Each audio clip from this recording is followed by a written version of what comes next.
Welcome to 108 news Telugu బులెటిన్ల ముందుగా headlines. దేశవ్యాప్తంగా సంచలనం రేపుతున్న వార్తలేంటో ఒకసారి చూద్దాం.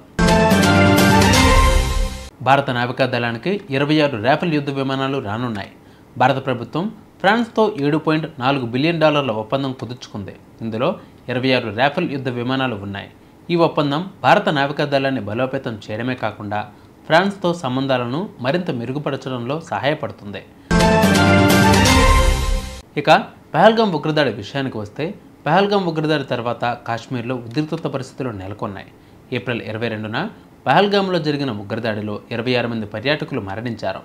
భారత ప్రభుత్వం ఈ దాడికి పాకిస్తాన్ ఆధారిత ఉగ్రవాదులను బాధ్యులుగా పేర్కొంది. ఫలితంగా కాశ్మీర్లో భద్రతా దళాలు కఠిన చర్యలు చేపట్టాయి. పాకిస్తాన్తో సంబంధాలు మరింత ఉధృతంగా మారనున్నాయి. ఇక భారతదేశంలో తీవ్రమైన వేడి ప్రభావం పెరుగుతూనే ఉంది. ఏప్రిల్ నెలలోనే దేశంలోని కొన్ని ప్రాంతాల్లో ఉష్ణోగ్రతలు 46 డిగ్రీలు దాటాయి.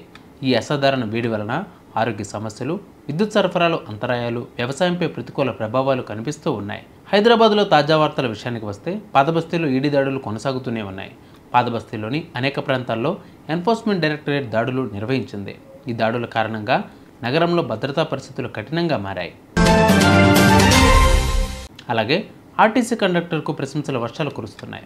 ఒక ఆర్టీసీ కండక్టర్ ప్రయాణికుడు మర్చిపోయిన 13 లక్షల విలువైన వస్తువులను తిరిగి అప్పగించి సమాజంలో నిజాయితీకి ఉదాహరణగా నిలిచారు. ఏపీ విషయానికి వస్తే, ఉదమగడ్డ రోబో పనులు పూర్తి దశలో ఉన్నాయి.